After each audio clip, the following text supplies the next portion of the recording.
लेकिन मैं आपको बताना चाहता हूँ कि खुदा का कलाम जिस भी रूप में आता है वो अपना असर दिखाता है। हमें तो मैं मान रखता हूँ कि जब आपके सामने आपके साथ खुदावंद का जिंदगी बख्श कलाम शेयर किया जाएगा तो आज आप जिंदगी बख्श कलाम के वसीला से हमें तो आज मैं आप सबों से ये पूछना चाहता हूँ कि आज का जो दिन है, मेरा एक सवाल है।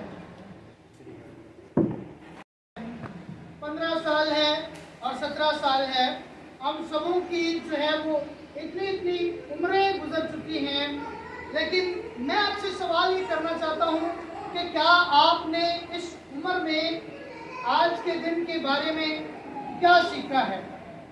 मेरा आपसे ये सवाल है कि आज का दिन जो है वो हम क्यों मनाते हैं। हुजूरी इतवार जो है हम बड़े जश्न के साथ ये जो डाली है, डालियों को उठा के खड़ा करते हैं और हम जो है यहाँ तक के बुलंद आवाज से नारे भी लगाते हैं, उसकी तारीफ व तमजीद भी करते हैं। तो सवाल मेरा ये है कि 15 साल में, 16 साल में, 20 साल में, 25 साल में, 30 साल में, 35 साल में हम लोगों ने आज तक क्या सीखा है आज के दिन के बारे में।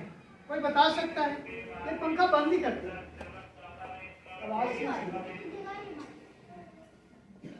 जी कोई बता सकता है कि आज के दिन को हम अहमियत क्यों देते हैं, आज का दिन हम क्यों मनाते हैं।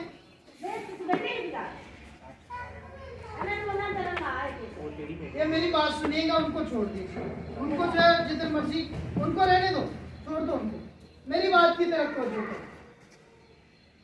मैं आपसे ये सवाल कर रहा हूं कि आज का दिन हम क्यों मनाते हैं।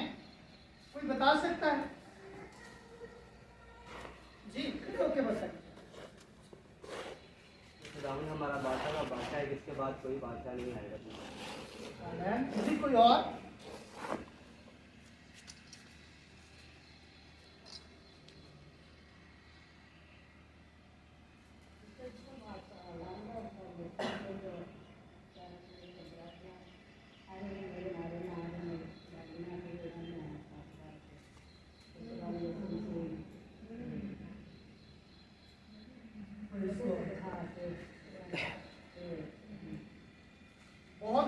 बहुत अच्छा मेरे अजीजों, हम जो है इस वाक़यात को सुनते आ रहे हैं और सुनते आ रहे हैं, लेकिन आज तक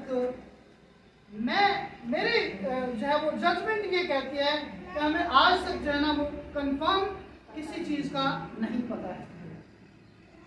मेरे अजीजों, मैं आपको बताना चाहता हूँ, बड़े गौर से तवज्जो से सुनिएगा। मेरा ईमान है कि आज आप बहुत कुछ सीख के जाएंगे। आमीन। आज का दिन जो है वो हम इसलिए मनाते हैं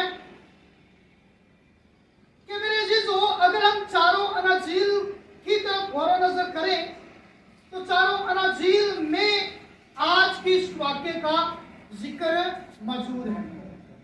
चारों अनाजील में मत्ती, मरकुस, लूका और यूहन्ना, ये चारों अनाजील में ये इस वाक्य का जिक्र है। और ये जो हम दिन मनाते हैं ये इसलिए मनाते हैं क्योंकि यीशु मसीह जो है वो शाहाना लिबास में,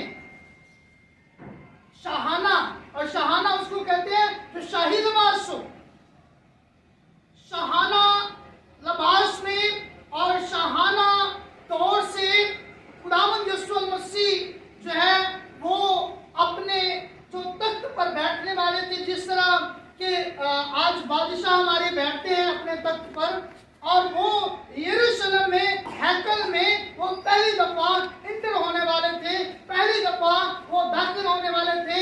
और वो जो लोग हैं वो उसका शाहाना तरीके से इस्तकबाल कर रहे थे कि उन्होंने यीशु मसीह को अपना बादशाह तस्लीम कर लिया। किस लिए मनाया जाता है कि उन्होंने यीशु मसीह को अपना बादशाह तस्लीम किया था। किसने किया था? इस्राएल के लोगों ने। इस्राएल के लोगों ने खुदावंद यीशु मसीह को अपना बादशाह तस्लीम कर लिया था।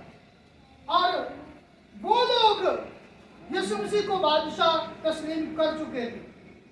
मैं हमारी बात नहीं कर रहा, मैं उन लोगों की बात कर रहा हूँ कि उन लोगों ने उस वक्त, क्योंकि ये आज से कोई 2024-25 साल पहले की बात है, तो उस वक्त उन्होंने यीशु मसीह को अपना बादशाह कबूल कर लिया था। और आज जो है वो उन इस्राएलियों के लिए वो बादशाह तस्लीम हुआ था। लेकिन आज हम जो फर्जंद हैं, हम जो फर्जंद होने के नाते उसका इस्तकबाल करते हैं, इस खजूरों की सूरत में, डालियों की सूरत में हम उसका इस्तकबाल करते हैं कि हमने भी उसको अपना बादशाह, अपना मुनज्जी तस्लीम कर लिया है। आमीन। आगे चल के हम देखेंगे कि उनमें और हम में फर्क क्या है, उनमें और हम में फर्क क्या है। तो मेरे अजीजों, सबसे पहले जो है वो हम अपने मुरझाए हुए चेहरों को थोड़ा सा छोड़ें, और ये खुशी का दिन है और खुशी में हम जो है वो खुदा के कलाम को सीखेंगे। आमीन। Praise God. Hallelujah. Hallelujah. Hallelujah का क्या मतलब है? खुदावंद की तारीफ हो। और हम जो है यहाँ पर जमा हुए हैं खुदावंद की तारीफ करने के लिए, उसकी तमजीद करने के लिए, उसकी स्तुति गाने के लिए। बाइबल मुकद्दस में लिखा कि तू जगहों में मेरे घर में आना तो खुशी ना माना है। किन्हें आना है? थोड़ा जब खुल के बैठ जाओ, थोड़ा खुल के बैठो और खुशी के साथ खुदा के कलाम को आज आप सीखेंगे भी और इंजॉय के साथ सीखेंगे। बाइबल मुकद्दस में मेरे साथ निकालिए आज खुदावंद की जिंदगी बख्श कलाम में से मत्ती रसूल की लिखी जाने वाली किताब,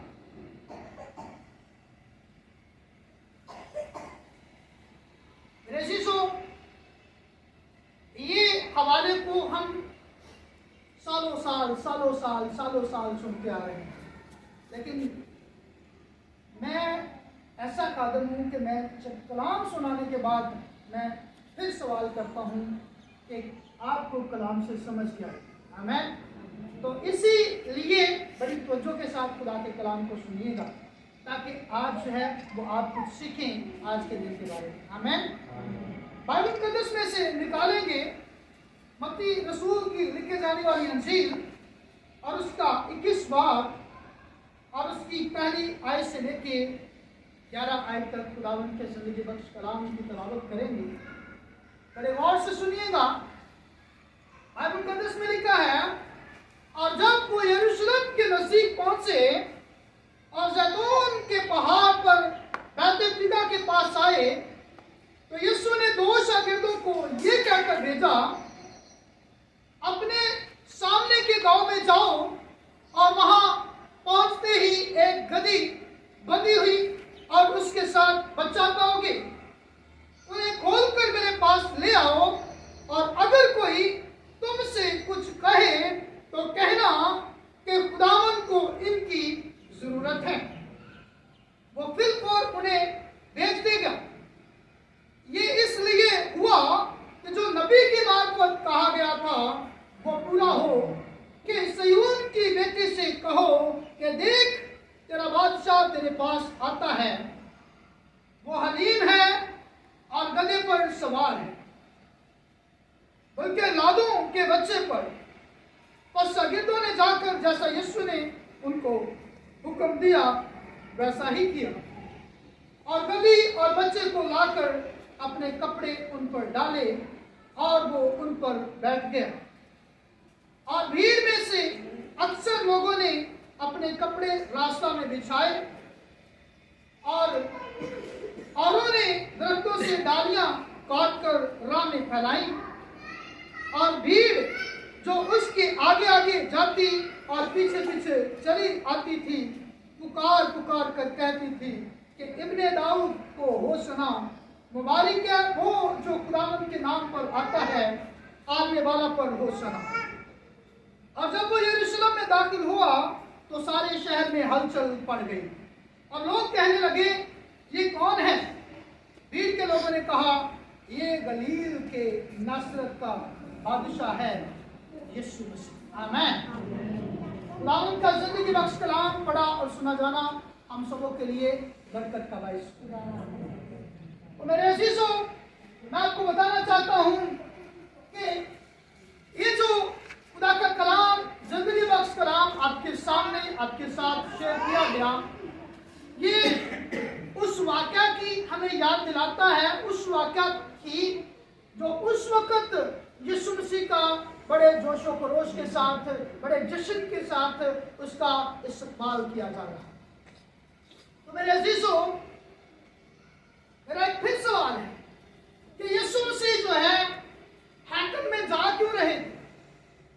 यीशु मसीह हैकल में जा क्यों रहे? उनका हैकल में जाना क्यों जरूरी था?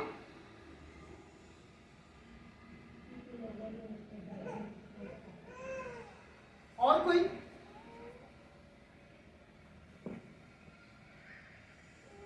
यही तो बात है, हम जो है सिर्फ कलाम को सुनने वाले हैं, इसको अपनी जिंदगी में रखने वाले।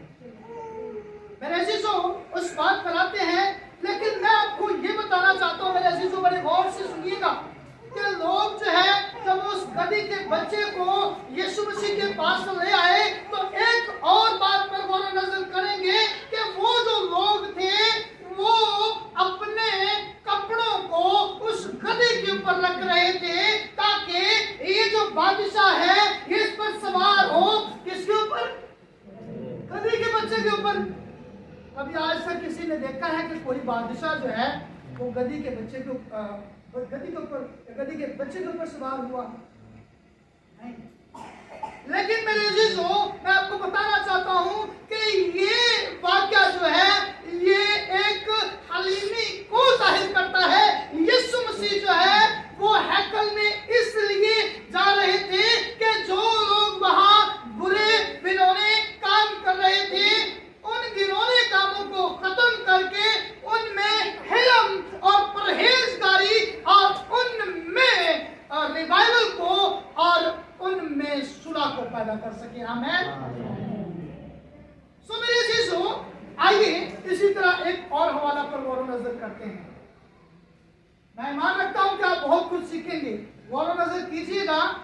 मैं पीछे फिर लौटूंगा, दोबारा फिर पीछे लौटूंगा और मैं पूछूंगा। Praise God. बड़ी तवज्जो के साथ खुदावंद की जिंदगी बख्श कलाम को सुनिए। लिखा है इसी बात की 12वीं आयत से लेके 13वीं आयत तक गौर नजर करेंगे। लिखा है, और यीशु ने खुदा की हैकल में दाखिल होकर उन सबको निकाल दिया जो हैकल में खरीदो फरोख्त कर रहे थे। क्या कर रहे थे? खरीदो फरोख्त कर रहे थे।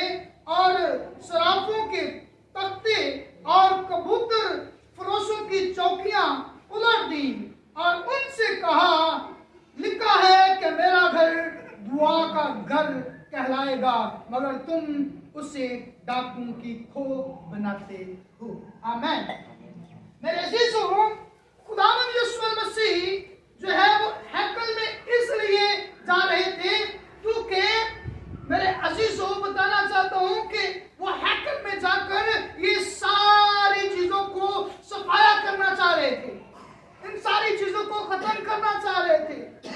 मेरे अजीजों, मैं आपको बताना चाहता हूं, बड़ी तवज्जो के साथ सुनिएगा कि यीशु मसीह जो है वो शाहाना सूरत में, शाहाना इस्तकबाल में इसलिए आ रहे थे कि मैं इन सारे सिस्टम को खत्म कर सकूं।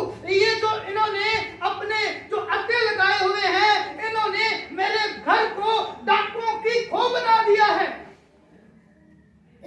अब एक और सवाल उठता है, सवाल ये है कि वहां पर जो है लोग क्या कर रहे थे, डाकुओं की क्या जो है वो यीशु मसीह ने कहा ना कि इन्होंने डाकुओं की खो बना दिया है, तो क्या वजह है, किस लिए उन्होंने वहां पर कबूतर रखे हुए थे, क्यों रखे हुए थे? और हिस्ट्री ये बताती है कि वहां पर लोगों ने भेड़ बकरियां भी रखी हुई थी। हिस्ट्री ये बताती है कि उन्होंने बहुत सारी चीजें ऐसे माल मवेशी भी रखे हुए थे। हैकल में जो खुदा का घर है, खुदा के घर में उन्होंने ये ऐसी सारी चीजें रखी हुई थी। लेकिन सवाल ये उठता है कि वो रखी क्यों हुई थी? वो तो बाहर भी बेच सकते थे, क्योंकि अगर जो है मिसाल के तौर पर अगर हमने कोई चीज सेल करनी है तो वो तो हम इस घर से बाहर भी ले जाके बेच सकते हैं और किसी भी जगह लेके जाके बेच सकते हैं। वो कहते थे कि ये मुकद्दस की पाक चीज है। Very good. और कोई बड़े गौर से सुनिएगा, वहां पर जानवर उन्होंने इसलिए रखे हुए थे क्योंकि हैकल में लोग कुर्बानी चढ़ाने के लिए आते थे। हैकल में लोग कुर्बानी देने के लिए आते थे और उन्होंने वो सारी चीजें वहां पर ही मुहैया कर दी ताकि हमारा जो है वो रेट बढ़ जाए। अगर यहां पर से ही उनको चीज मिलेगी तो हम जितनी कीमत मांगेंगे उतनी हमें मिल जाएगी। जेड़े साढ़े मुंह दे बोल होंगे वो पूरे हो जाएंगे और वो जो 10 रुपए की चीज होती थी उसको 50 रुपए में बेचते थे। तो मेरे अजीजों, खुदावंद यीशु मसीह ने जब इन सारी चीजों पर नजर की, खुदावंद यीशु मसीह ने कहा कि इन्होंने तो फ्रॉड का अड्डा बना दिया है। तब जो है वो कबूतरों की भी कुर्बानी होती थी, इसलिए जब वो इसमें लिखा हुआ है कि उन्होंने वहां पर कबूतरों के भी अड्डे थे। तो मेरे अजीजों, मैं आपको बताना चाहता हूं कि इस सारी जो उन्होंने घिनौने काम कर रहे थे, जो खुदा के घर को उन्होंने जो है वो अड्डे बनाए हुए थे, इस सारे अड्डों को, इन सारे लालचों को, इन सारी बेईमानियों को खत्म करने के लिए खुदावंद यीशु मसीह उस हैकल में दाखिल हुए। आमीन। खुदावंद यीशु मसीह क्यों दाखिल हुए? हैकल में क्यों दाखिल हुए?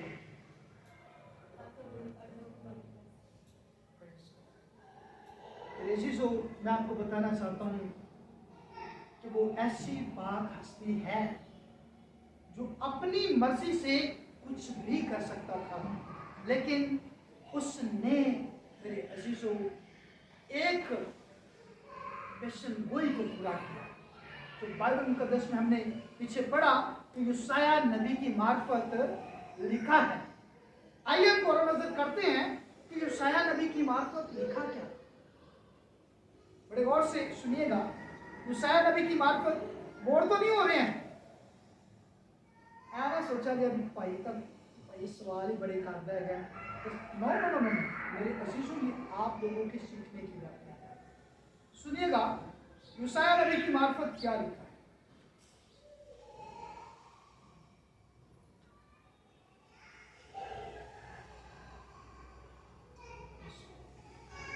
सॉरी,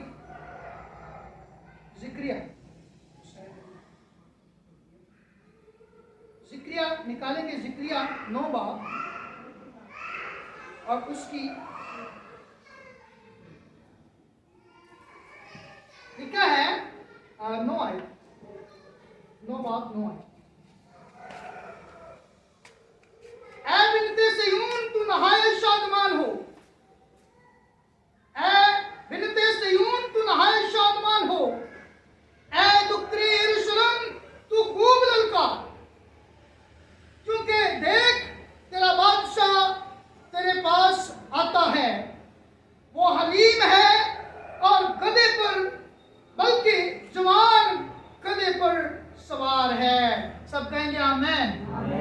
मेरे अजीजों, मैं आपको बताना चाहता हूं कि बहुत सारी ऐसी पेशन गोइयां जो चलती आ रही थी, सालों साल से चलती आ रही थी, उन सारी चीजों को खुदावंद यीशु मसीह वाहिद वो हस्ती थी जिनने हर एक चीज पर पूरा उतर के उन सारी चीजों को मुकम्मल किया। इसलिए किया क्योंकि वो हलीम थे। आमीन। लिखा है वो हलीम है और गधे पर, बल्कि जवान गधे पर सवार है। और पीछे हमने क्या पढ़ा था कि यीशु मसीह गधी के बच्चे पर सवार होकर वो आ रहे थे। मेरे अजीजों, मैं आपको बताना चाहता हूं कि उस गधी के बच्चे पर पहले किसी ने कोई सवारी नहीं की थी, लेकिन वाहिद खुदावंद यीशु मसीह ऐसी हाजिर जो उस गधे पर बैठे, और इसलिए बैठे ताकि इन सारी चीजों को खत्म कर सके। आमीन, प्रेज गॉड। और मेरे अजीजों, आगे एक और भी चीज मिलती है, एक और भी चीज मिलती है। इस पॉइंट से हमें बहुत कुछ सीखने को मिलेगा। आइए मेरे साथ निकालिए, मैं एक रेफरेंस के साथ आपको बताऊंगा कि बाइबल मुकद्दस हमें सिखाना क्या चाह रही है। बड़ी तवज्जो के साथ सीखिएगा। उन्होंने शागिर्दों से कुछ बातें कही। शागिर्दों से क्या कहा, देखिए मेरे साथ, मत्ती उसका 12 बाब और उसकी 6 आयत। मत्ती 12 बाब 6 आयत।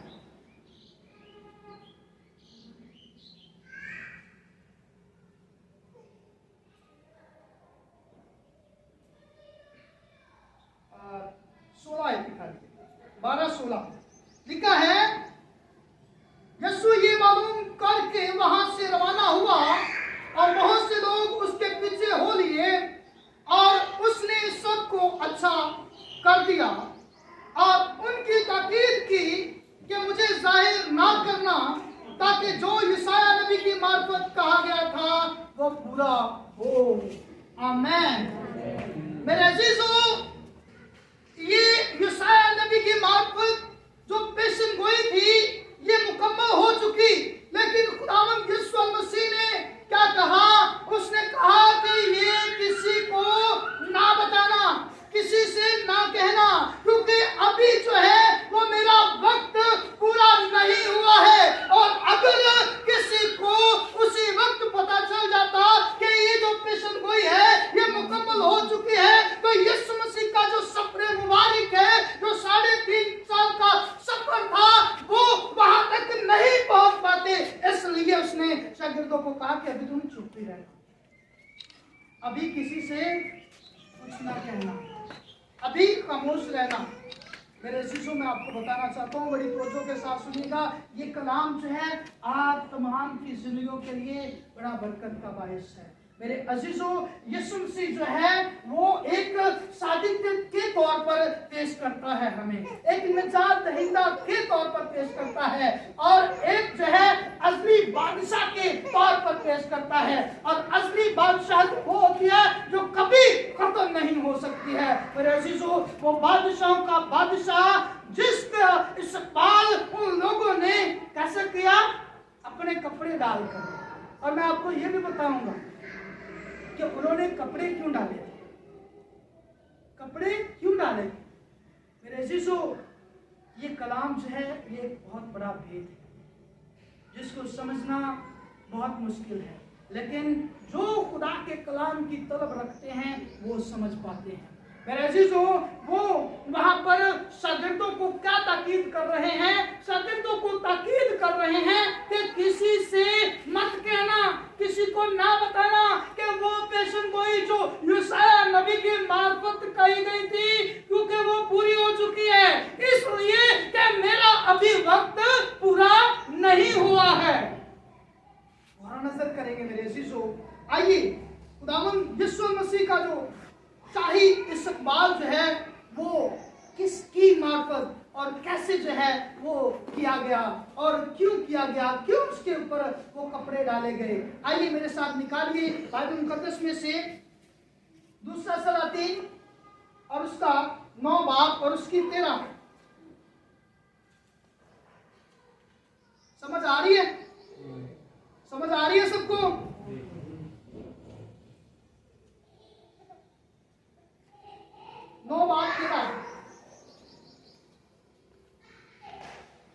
इसमें यूं लिखा है, तब उन्होंने जल्दी की और हर एक ने अपनी पोशाक लेकर उसके नीचे सीढ़ियों की चोटी पर बिछाई और नरसिंगा फूंक कर कहने लगे कि याहू बादशाह। मेरे अजीजों, मैं आपको बताना चाहता हूं कि पहले क्या होता था। पहले दौर में ये होता था कि जब भी कोई बादशाह मुकर्रर होता था तो उसके लिए कपड़े बिछाकर उसका इस्तकबाल किया जाता था।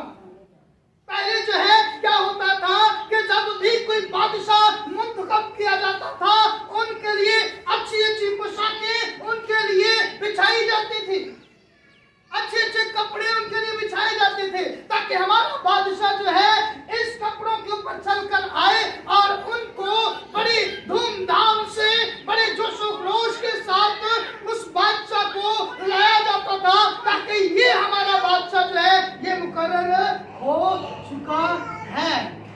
इसलिए उन लोगों ने खुदावंद यीशु मसीह के लिए गद्दी के ऊपर कपड़े डाले और कपड़े बिछाए कि ये जो हमारा बादशाह है ये बादशाहों का बादशाह है। आमीन। कौन सा बादशाह?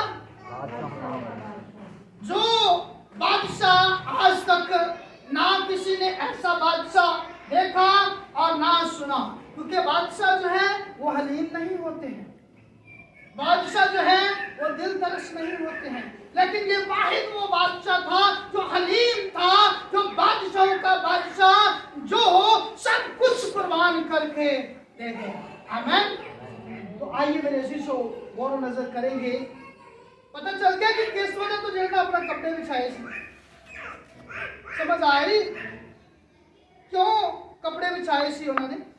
क्योंकि पहले का दस्तूर सी कि जो कोई बादशाह मुकर्रर किया जाता सी, उदों की करते सी लोग कपड़े बिछा के ते ओदा की करते सी इस्तकबाल करते सी, और उस चीज ਨੂੰ ਵੇਖ के ते ਉਹਨਾਂ ने फिर की किया कि यीशु मसीह वास्ते भी उन्होंने कपड़े बिछाए ते यीशु मसीह दा की किया इस्तकबाल किया। तो मेरे जीजो उन्होंने वास्ते तो चंगिया चंगिया पोशाकां, सोनिया सोनिया पोशाकां, लेकिन यीशु मसीह के जो चाहने वाले थे, यीशु मसीह के जो नारे लगाने वाले थे, यीशु मसीह के पीछे चलने वाले थे, वो तो थे ही गरीब। उन्होंने जैसे उनके पास थी उन्होंने आपके कपड़े ला के आपके जो सारे जोड़े पुराने गए सी ना ओते पा दिते कि चलो भाई ये हमारा बादशाह है। जो कुछ उनके पास था वो उन्होंने किया। तो आइए मेरे अजीजों एक और चीज पर गौर नजर करते हैं। आप बोर तो नहीं हो रहे, थक तो नहीं गए? मैं आपको बताना चाहता हूं कि आज के दिन का जो मकसद है, जो आज हम दिन मनाते हैं, वो हम प्रॉपर तौर पे हमको पता चल जाए कि आज का दिन हमारे लिए क्यों जरूरी है, हम क्यों मनाते हैं। आमीन। आइए एक और हवाला निकालिए मेरे साथ खुदावंद की जिंदगी बख्श कलाम में से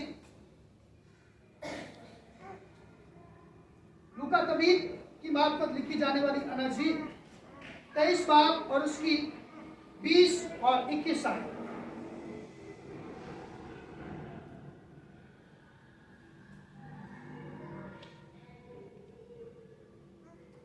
बाइबल मुकद्दस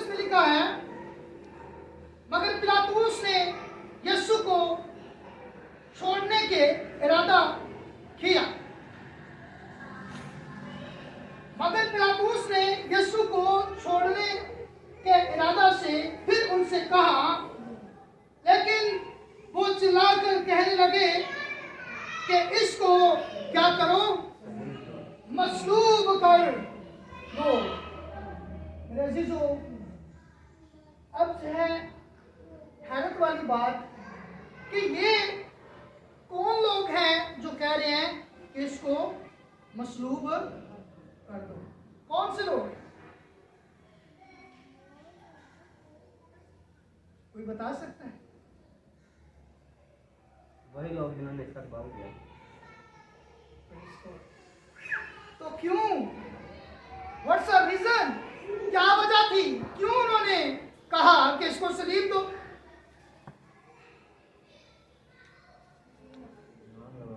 होना तो जरूरी था ही। वजह क्या थी? क्या रीजन था जिस वजह से उन्होंने एक टाइम में नारा लगा लिया, होशना होशना, वो मुबारक खुदावंद जो खुदा की तरफ से आता है। तो एक टाइम में वो क्या कह रहे हैं, इसको सलीब दो, सलीब दो। क्या वजह थी? किस लिए वो कह रहे थे कि इसको सलीब दो? जी, उन पे इल्ज़ाम लगा हुआ था कि ये बादशाहों का बादशाह है और कुछ मेडिकल्स भी करते हैं। Very good. मैं आपको बताना चाहता हूं, बड़े गौर से सुनिएगा मेरे अजीजों, बड़ी सीखने वाली बात है। वो एक वक्त में यीशु मसीह का इसलिए इस्तकबाल कर रहे थे क्योंकि उनके जहन में एक सोच थी। उनके जहन में क्या था? एक सोच थी, क्योंकि उस वक्त जो है रूमी जो है वो इस्राएल पर भारी थे, लेकिन उन्होंने इस चीज को तस्लीम किया। उन्होंने कहा कि अगर ये बादशाह हो जाता है, अगर हम इसको बादशाह बना देते हैं, अगर हम इसको बादशाह तस्लीम कर लेते हैं, तो ये रूमियों के साथ मुकाबला करने के लिए हमारे साथ खड़ा हो जाएगा। आमीन। ये बात थी जिसकी वजह से खुदावंद यीशु मसीह का इस्तकबाल किया जा रहा था, जिसकी वजह से उनको जश्न के साथ कबूला जा रहा था।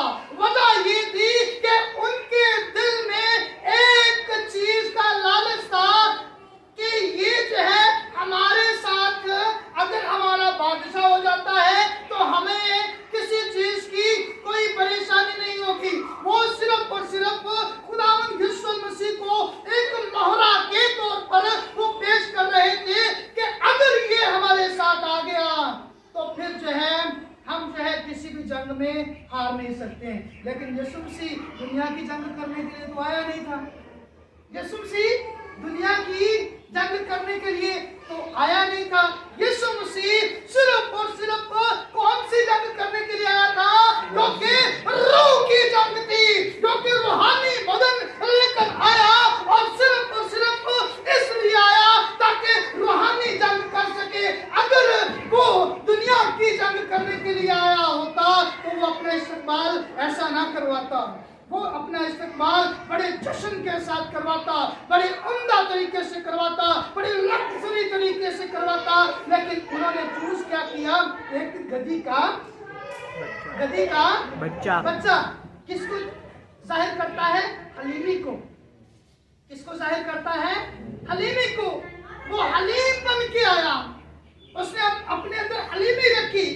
लेकिन मेरे अजीजों, मैं आपको बताना चाहता हूं कि वही लोग जो एक टाइम में एक लालच की सूरत में उसका इस्तेमाल कर रहे थे, उनके दिल में ये ख्वाहिश थी कि अगर ये हो गया तो हमारी बात मानी जाएगी और हम जो है रूमियों पर हावी हो जाएंगे और रूमी हमारा मुकाबला नहीं कर सकते क्योंकि हमारे पास बहुत सा हजूम है।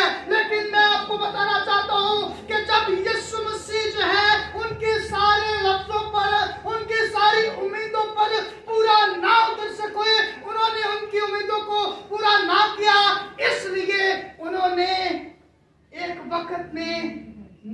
लग रहे हैं और दूसरे वक्त में कौन से नारे लग रहे हैं? कैसे सलीब दो, इसे सलीब दो। मेरे अजीजों, मैं आपको बताना चाहता हूँ, बड़ी तवज्जो के साथ सुनिए। हमारी जिंदगियां भी कुछ ऐसी हैं, हमारी जिंदगियां भी कुछ ऐसी हैं, क्योंकि हम जब चर्च में चले जाते हैं ना, तो हमारे बड़े बड़े ऊंचे नारे होते हैं, हालेलुया हालेलुया हालेलुया के नारे लगाते हैं। और जब चर्च से बाहर आ जाते हैं ना, क्या कितना लगता है, कैसा माहौल सी, कितना महसूस किया।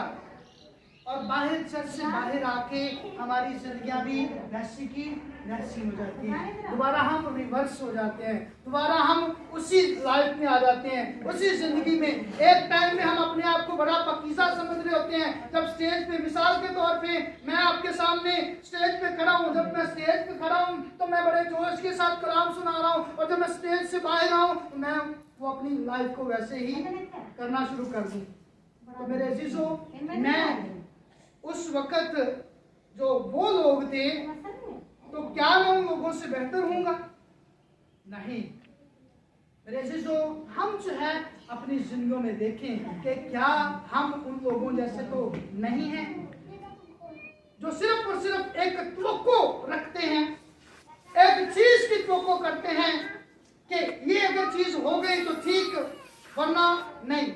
अरे मेरे अजीजों, हम तो इंसान हैं, हम इंसानों के साथ अच्छा सलूक नहीं कर सकते हैं, तो वो तो बादशाहों का बादशाह है, उसके लिए हमें कैसा होना चाहिए?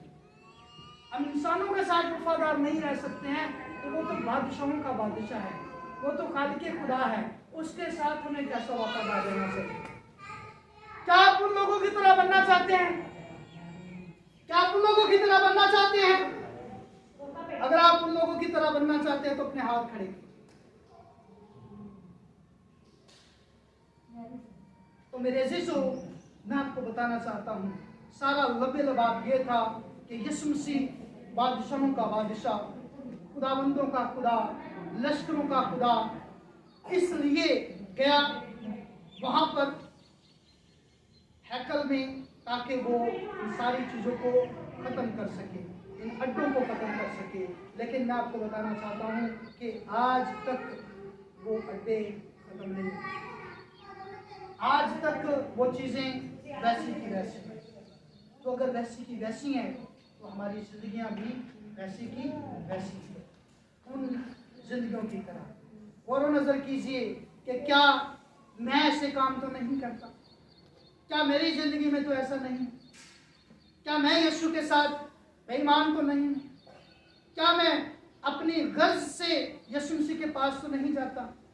और नज़र कीजिए मेरे शिष्य, क्या मेरी जिंदगी यीशु मसीह में ठीक है या नहीं? अगर नहीं है तो अभी अपनी जिंदगियों पर गौर नजर करें और अपनी आंखों को बंद करें। सोचिए अपनी जिंदगी, सोचिए अपनी जिंदगी पर कि क्या मैं खुदा के साथ वफादार हूं? क्या मैं खुदा के साथ अपनी जिंदगी अच्छे तरीके से गुजार रहा हूं? क्या मेरी जिंदगी में उन लोगों जैसी चीजें तो नहीं है? क्या मेरी जिंदगी उन लोगों की तरह तो नहीं है?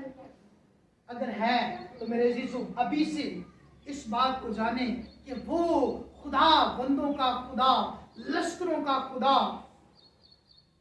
आप जिंदगियों के लिए आया है, ताकि आप तमाम जिंदगियां बच सकें, आप तमाम जिंदगियां आजाद हो जाएं, आप तमाम जिंदगियां बचाई जाएं, छुड़ाई जाएं, आप तमाम जिंदगियां खुदा के करीब आ जाए।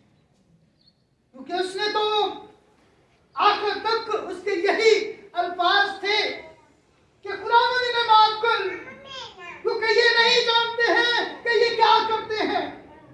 मेरे अजीजों, मैं आपको बताता हूँ कि अपनी जिंदगी में गौर नजर कीजिए, कहीं मैंने तो इस तरह का कोई काम नहीं किया, कहीं मैंने तो खुदा के साथ धोखा नहीं किया, कहीं मैंने तो खुदा के साथ इस तरह का बिहेव नहीं किया।